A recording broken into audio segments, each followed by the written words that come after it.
Hi guys, ఇంకా ఎవరైనా subscribe చేసుకోకపోతే నా ఛానల్ని అయితే సబ్స్క్రైబ్ చేసుకోండి. అండ్ అలాగే నా వీడియో నచ్చితే మాత్రం ఒక్క లైక్ అయితే ఇవ్వండి. ఎందుకంటే మీరు ఇచ్చే ఒక లైక్ మాకు చాలా సపోర్టివ్గా ఉంటుంది. అండ్ ఈరోజు అయితే ఒక రెసిపీ చూపించబోతున్నాను. క్యాలీఫ్లవర్ 65 అండి. ఒక మీడియం సైజు క్యాలీఫ్లవర్ తీసుకొని ఇలా అన్నీ చిన్న చిన్న పార్ట్స్గా విడదీసుకోవాలి. కట్ చేసుకోవాల్సిన అవసరం అయితే లేదండి. చిన్న చిన్న ముక్కలుగా విడదీసుకుంటే సరిపోతుంది. ఇలా వాటర్లోకి వేసి కొంచెం ఉప్పు వేసి బాయిల్ చేసుకోవాలి 4 to 5 మినిట్స్. ఆ 4 to 5 మినిట్స్ లోపు నేను ఇలా అల్లం వెల్లుల్లి పేస్ట్ అయితే ఫ్రెష్గా చేసుకున్నాను.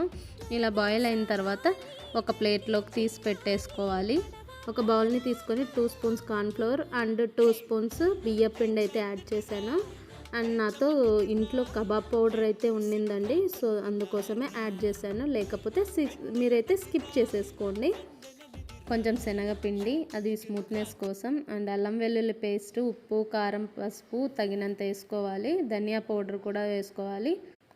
ఫైనల్గా ఫుడ్ కలర్ వేసానండి, దానివల్ల క్యాలీఫ్లవర్ 65కి మంచి కలర్ వస్తుందని. సో ఇలా మిక్స్ చేసుకొని మొత్తం నేనైతే గరం మసాలా మర్చిపోయానండి, సో ఫైనల్గా యాడ్ చేశాను. పచ్చిమిర్చి కూడా ఘాట్లు పెట్టుకొని నేను కొన్ని వేసుకున్నాను. ఇలా నేను ఆయిల్లో వేయించుకొని తినడం నాకు చాలా ఇష్టం అండి, అందుకనే నేను ఇందులో యాడ్ చేశాను. మీకు ఇష్టం లేకపోతే స్కిప్ చేసుకోండి. అండ్ ఒక బాండి పెట్టుకొని ఆయిల్ పోసుకొని ఆయిల్ బాగా హీట్ అయ్యాక ఇలా క్యాలీఫ్లవర్ అయితే కొంచెం కొంచెంగా వేసుకోవాలి.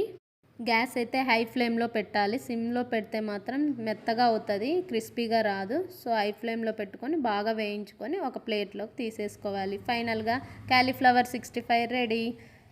మీరు కూడా ఇలా ఒకసారి ట్రై చేసి అయితే చూడండి, డెఫినెట్గా నచ్చుతుంది మీకు.